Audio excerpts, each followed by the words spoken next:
Hello everybody, it's Jeff Boutwell, the Bob Ross of Mycelium. Now I'm back with another research video. I know you probably get bored about these things. You're going, yeah, whatever, it's scientific, yeah, whatever, just get on to it, just show us how to make mushrooms. Well, this is part of the process, so you're going to have to go through this first, okay? So in my data, in my research that I'm coming to conclusions on, it's very understandable how you would work these things in because, basically what I'm saying is that most scientists would say, I'm not doing that because you can't do that. But I'm the scientist that says, okay, well, if I can't do it, why? And if they can't give a reasonable explanation of why, then I'm going to do it. And I don't care who you are or what you say about me. You could say I'm a stupid asshole for doing this. But, that's just your opinion. And, yeah, I value your opinion. Yes, I do. Yeah, I value my ass, too, so. But the basis of my research here is not to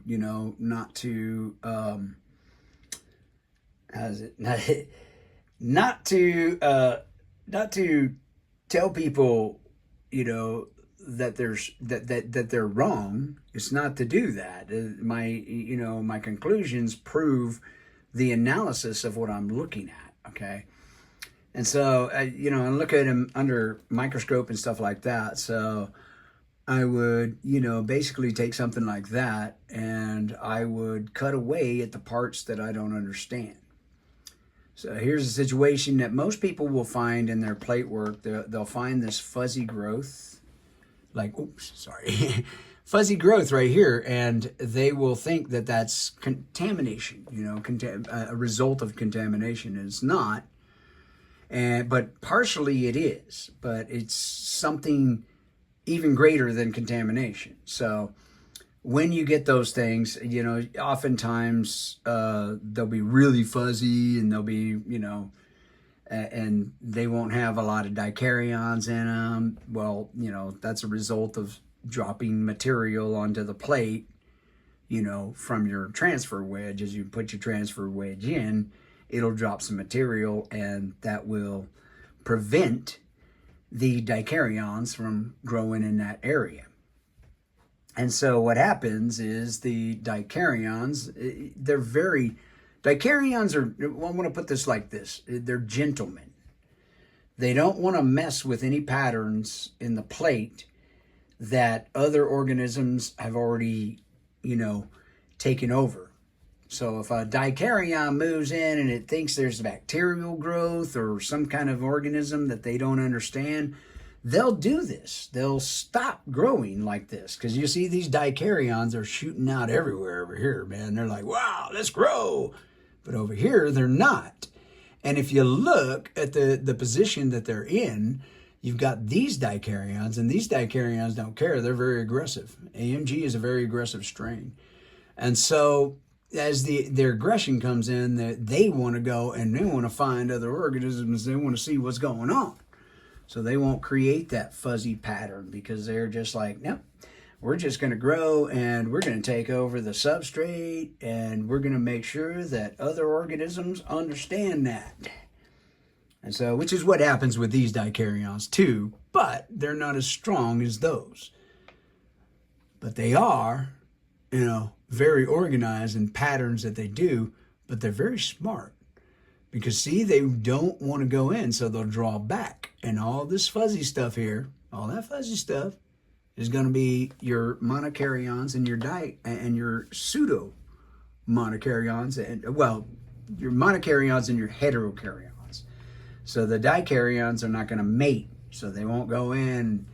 And oftentimes what they'll do is if they're compatible, then the dikaryons will go, hey, man, let's go on in. I heard you got some good-looking sisters in there. It's like, yeah, I heard the same about you, man. All right, come on in. Let's go discover. So, they'll be compatible in that aspect. But if you have that situation, they're just drawing back because they're going to leave the monokaryons to protect the rest of the colony because they understand that. Like I said, the monokaryons, if you had to put sexes to it, monokaryons would be female and dikaryons would be male. Because the monokaryons, and as best as I can give you the illustration, is like a lion.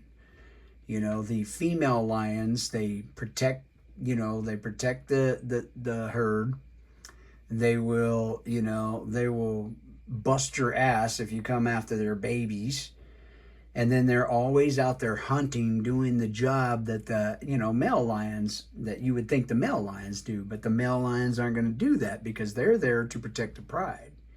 So if they feel, the male lions, if they feel threatened, they'll go out and they'll kill that threat. Okay. Where a lioness, if they feel threatened, they will spot that coming after the herd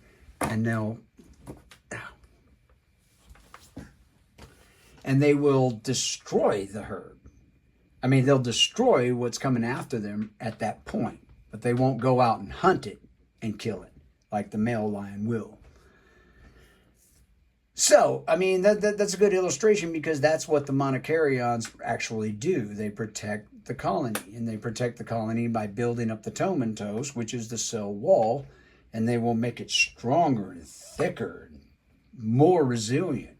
And so when you get a dikaryon like this one, very, very aggressive, very thick, they have all that thickness in there. They have a lot of monokaryons in there. And so that's, and that's part of what they do. So, now I'm probably getting off on a rabbit trail here, but, under this situation, you have to understand what you're looking at. So when I put two dikaryons together, I want to see what's going to happen. I want to see whether or not they're going to be compatible enough to grow like that. So you see this situation right here, you got a lot of fuzziness right there. So if you take any part of that, like cut it out, put it on a plate, grow it out first.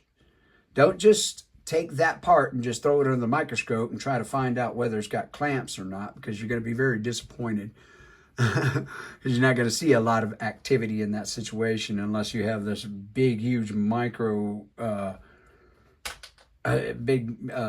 microscope that, that so many, top scientists use, and they're going to be like $30,000, $40,000 for the microscope.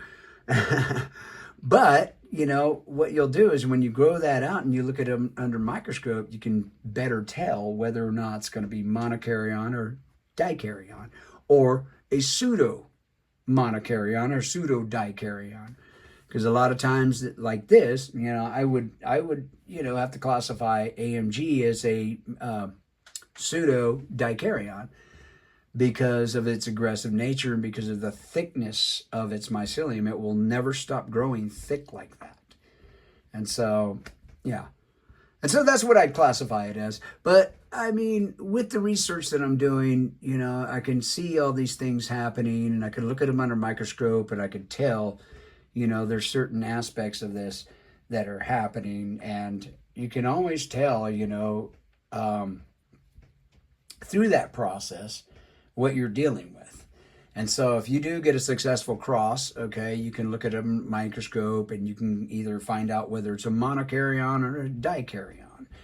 And either way, you might have something really beautiful or something really awesome. But you'll never know until you grow. So you have to wait until the mushroom produces itself to really understand. You can do DNA coding with the mycelium, but it's always better to do it with the mushroom itself because it's so much more fun. But anyways, that's my point exactly, is that discovery. It's about discovery. So science is about discovery. And if I talk too long or I'm too long-winded, please forgive me and just roll back and just get the parts that you want to watch. But other than that, this is my research, and this is my data, and this is how I'm conducting it. So you may think, he doesn't know what he's talking about. He's just an idiot. Look at him trying to throw dikaryons together. What a tool. Oh my God, throw this guy to the dogs. Yes, please. Anyways, that's it. And I love you all, and go out and make happy little trees.